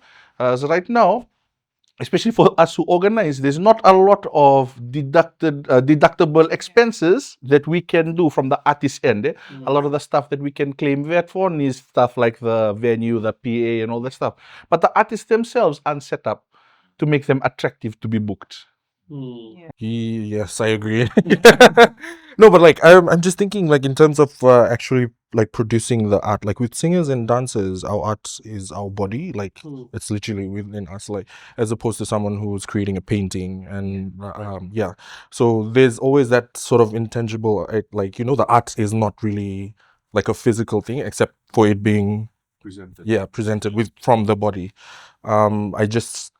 And going back to what you said there, like a lot of artists that come into the industry and want to work lack that business knowledge and lack that training and everything. So if there are avenues that, you know, are already provided that can support that, I think that'll be a big boost, because then they're more equipped into how they can achieve longevity in terms of their career. I just want to add in that, like, so the festivals company, so in 2024, I believe, so we did do, after the Fiji Fringe, we did do a creativepreneur business accelerator program where we hosted 22 artists that were in Fiji Fringe to come and participate in this business accelerator. It ran for 5 days, and we were then able to convert, I want to say 70% of them, and get them registered, and, you know, like not VAT registered, but just as a business. But regardless of us doing that and providing them like knowledge on how to create a portfolio, how to, you know, like run just basic business plan, how to do basic like budgeting of your business. Apart from all of that stuff, like we realized that after like a year, that knowledge is lost because they don't actually want to do that. They just want to, and I think we've spoken about this already, they just want to be an artist. They don't really want to manage. They don't see themselves as a business. But that shift, like we've all, you know, said over and over again, needs to happen if you want to be an artist, especially within our art space. You know, within the Pacific, you need to be a business. You need to see yourself as a business, as a brand. Yeah. I want to just bring back a topic of, I guess I missed out, is the future threats, right? And I think this is something Tix indirectly has mentioned. So the sponsorship and the partnership, right? Most of these creators, such as we've seen with TikTokers, right? I think there was a conversation happening a couple months back where Shania and Shimon has kind of raised about monetization in the field of all these online creative industries, right? But one thing we have kind of seen a shift, and I think this is Tix, your field. use of AI. There's a lot of most of these businesses are no longer using this creative industry, maybe because of costing or again the tax incentive and whatnot and paperwork. So they're using AI models and AI music to promote this kind of stuff. What can the art industry do now to protect it from happening? I guess the conversation of IP comes in again, but then in terms of even adaptations, is this something we should move to, or what's the future looking in terms of this? I think one thing that we are seeing now is there's going to be an influx of art into within the market. The barrier to entry for music has been taken away. Before, you would need practice and hours of planning and sitting down with your writers to create a track. Now you can prompt in an AI and then it'll split out. I think in the opposite direction. I think when you have something that floods the market with art, I think real art becomes more valuable. Absolutely. I think real art becomes more valuable, and for the wider music industry, I don't think anyone should be worried about AI. Utilize it for the tools that it provides you. If you want to use AI to help you come up with an idea, I think it's totally fine. But I think we need to all go, as artists need to go back to being creatives and coming up with concepts and coming up with new things that people are interested in. I think it's an interesting time to be in a market, because as the barrier to entry is removed, the true artist is more and more valuable. That is something we're going to see over the next 5 to 10 years, and I think Makes you have to think more. it makes you have to think more. It makes you have to become more conceptual. I think this year we're releasing a new album. We know that this year we can't get away with making the one and done hit, which we've done over the last couple of years. We're getting more into our concept, going more into vanilla concepts, going back into our tradition, our culture, rooting our global sounding music into more of that, because that's inherently us, our inherently Fijian. It's unique. I think artists should stop worrying about the coming tide and start looking internally and looking and really reflecting on themselves as artists and how they can better themselves. And I think, yeah, it's similar to how the internet was introduced like a decade or two ago. A lot of people were figuring out ways on like how to, possibly think about not, jeopardizing their work or their art. And like we've seen that people are working together with it. Like you mentioned about streaming. With music, it wasn't some sort of a obvious thing or something that was pretty common within Fiji like last 10 years, but now it's something that the artists are working together with in order to be able to live.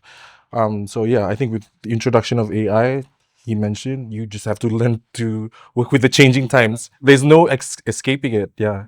And also, like time and time again, it has been proven that at the end of the day, humans crave the physicality of yes, exactly. So live music, physical theater, dance, this is all still going to be very much prevalent, and like everyone will still crave it and want it regardless of AI. So yeah, take the AI live. yeah, you can't, and you got to just continue creating, continue bring creatives. I just want to add one more thing onto this subject of AI. I think we need to strengthen the structures that protect IP right now.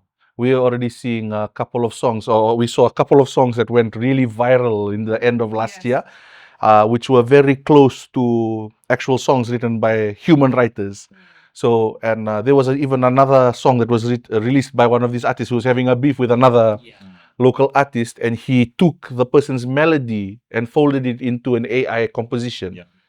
Now, the question of legality will now start to come into play, and the question of whether or not our structures are strong enough to defend the artist.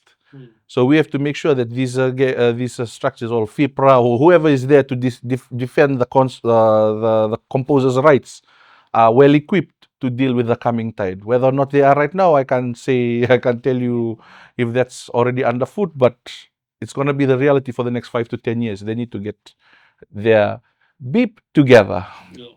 Yeah, definitely. And plus, we're seeing this across the sector too. So I think there was I don't know if you followed up last year, midway, we had an intellectual property consultation kind of thing at Civic Center. And then one of the artists kind of raised up on the Tanoa bowl, right? Tanoa bowls are now becoming plastic because there's a local manufacturer. There's also importation from US and stuff. And they're like, this is hurting us. But then that someone consulted was like, do you have an IP on that Tanoa bowl? Because culturally, none of the things we have in Fiji's cultural thing is not IP registered. So when the Masi is taken a picture of and printed in China and stuff, then you're importing it and then you're selling it back here. That just clearly shows that. And I think strengthen of IP has to go both ways, because you cannot say do not steal our cultural heritage and our bags, our culture, our Masi and design, while you're also importing fake Gucci, fake Sephora, and all that other brands. I think it has to go both ways, and I think regulatory bodies has to work both direction. But do you reckon this is something that we should also punish, or is it something to learn to overcome? Yeah, absolutely. But I just don't see why we need somebody to come and tell us that the Tano is from Fiji, you know? Like, it's that one thing that we always rely on the power above us to tell, to sort of like, it might be like a bit of a controversial take. It might be a little bit anarchist too. But I just don't know how someone could think that the Tano isn't a Fijian artifact. And then come in and the government need to step in and say, no, sorry, this is like, we don't need a document to say that this needs to be protected. That the Masi print is a traditional thing. We need someone to come and define it, and then we'll act.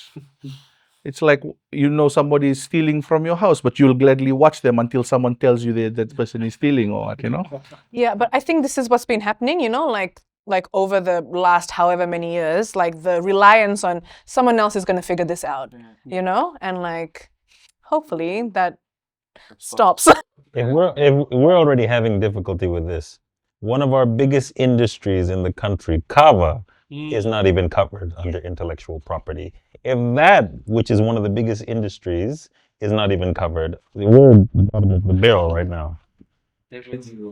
So let's sweeten the mood before wrapping up this show. Thank you. With some amazing food from our local cookie kitchen. I'll say bakery. Right, that's the right way. Cookie bakery. Based on Tandero. This is Cookie and Go. They have made some delicious options. This is a $25 option with the various types of. Wait, both? Yeah, 25. no, 25 altogether. Wow. They did not have. We didn't want the big tray. They gave us a nice little box. Again, this is not a sponsored event. We have actually paid for this, Best podcast ever. but we are very appreciative of this, and I hope you love it. We have milk on standby again. To try anything you would like. Oh my god, this is so exciting. So yeah, they have various flavors. I don't even know the list. I forgot the list of names, but it will be on your screen on what other flavors are out there. They're most delicious. So yeah, give us your feedback. Hopefully, you guys try all the flavors and then tell Oh my us. God. Maybe pick one which is the best one. This is great. It's like not too sweet. Oh yeah, It's that's the also- main thing about the cookies. Yeah. There was some sweetness, Yeah. texture. It's soft. I love the texture. It's great. Yeah, Yeah. it's cooked just like before the show Yeah. recording started. It's really Yum. fresh.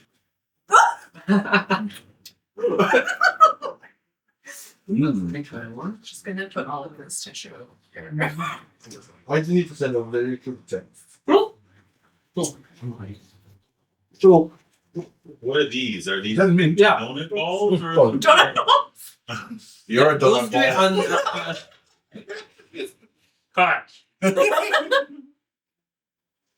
Okay, let's go ahead and try this one. Yum. I don't know if we can get a close up on it. Well, you could do the whole like influencer thing, where you put your head at the back. Your head at the back. Why did you do that? The focus. Oh, It's too small. The focus. It's the glare. No. You see it? You see it? okay. And then my favorite is when The they eat. autofocus. Autofocus. When they eat. Paradise is faithful. Oh, Like put like the hook over their mouth. I find it We so. should do that, all of us. No, please. Oh, yum, No. man. You guys don't get to eat any of this After. if it's left. They are more bottom of the barrel than the creative industry. Is that like Nutella or something? Yeah. Go ahead. Oh, which one tell? I don't want to show your viewers how much. No, go ahead. No, just gonna make chop. Kind of thing. Yum. Because we only have like 1 minute airtime to. Okay, then I will just go for it. Mm-hmm. Go ahead. Tell us which one did you guys like the best. Try all, please. Oh my And god. tell us. I like that chocolate chip cookies. So Cookies and Co. They are based on Facebook. Cookies and coke. Yeah, I'm named. I was giving this to you because I don't have do a bite here. Region right on the I box. haven't. I want to like The cookies. Veteran Nandera represent the community from my house. That's great. Nice. 10 out of 10. Ooh, What every time. Yum, bro. this is so good. What was 10 out of this? 10. No, I believe the Cool. flavors maybe certain. Okay, there you go. This is- So that's chocolate crinkle, almond, and chocolate hazelnut. Where's the almond? So This is the almond? yeah. This, whatever this was. And this one is alright, my bad guys. It's written on it. So red velvet, chocolate, Afghan. I'm guessing is this one is Afghan and choc chips. I'm not gonna smell it. Is it I'm not gonna. cookies and No, right on the box. How's written? what then? Oh, the cookie The cookie cook. company. Oh, Cookie this Yeah. is the hazelnut one because I see a hazelnut. Yum. So yeah, you can do your orders right on Facebook order and some now. order already the next day. Oh my god! Look at burgers there. 25? Yeah. All of this? Yeah, Like both? the mini pack. I believe This only is a mini pack. we do have a bit of extra in it. Oh. Because we requested to try new flavors. But then it's usually I think you get almost 16 pieces. This tastes. We'll put up the packages. Follow them. This We'll put up the tastes packages on your screen. like a Ferrero Rocher. Yeah. Yes, Yes. it does. Straight up like a Ferrero Rocher. I've cut one piece left with one around. Because I That's think what I said was the nut one. This is so cool that we're reviewing food that actually is good. We Yeah. don't have to lie. Yeah. That's awesome. This Yeah, is we done. we can have a watermelon Oh, it's good, man. TikTok situation. What? I've done some things I'm not proud of.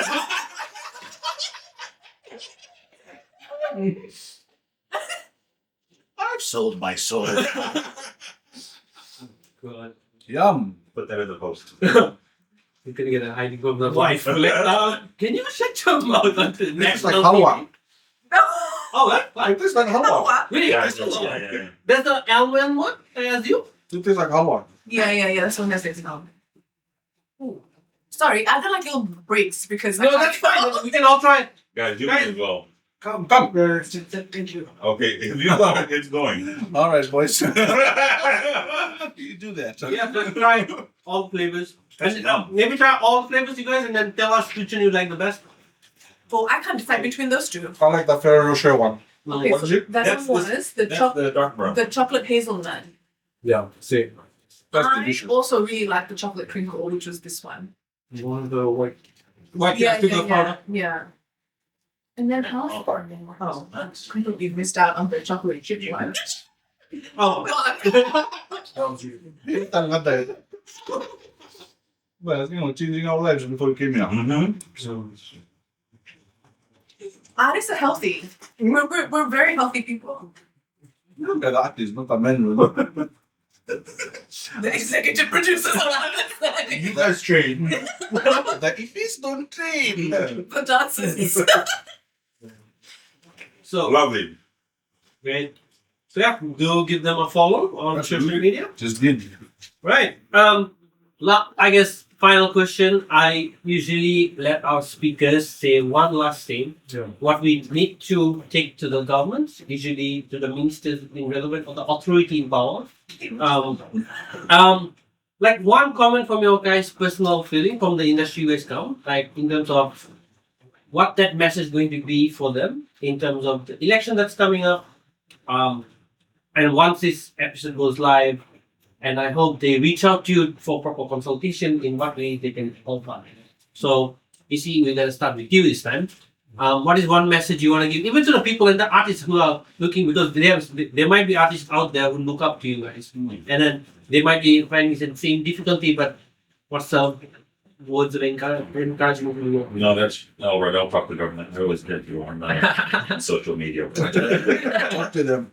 But I think for me, two of the most important things for any country's development is the health of the nation and the mind of the nation. The mind of the nation comes from education, right? So everything that is going on in the country right now, especially what Hicks was talking about in terms of the social problems we have, the drug problems that we have. For me, one of the best ways that we deter a lot of our youth and a lot of our citizens from being able to, from going to these places is having good programs and systems in place where our kids will be able to then be funneled into those things. We already have it with sports.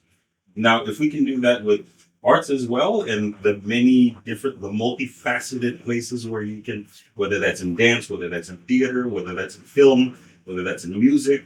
I mean, there's so many different possibilities, and there's so many ways in which you can help out. So it's not only acting as something that brings cognitive development, it's also something that can act as a deterrent away from different social problems and social ills that are going on in the country.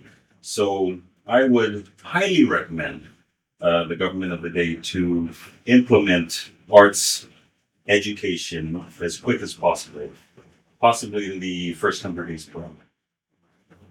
Yeah, I think that's David, what- everything Israel has just mentioned. I concur.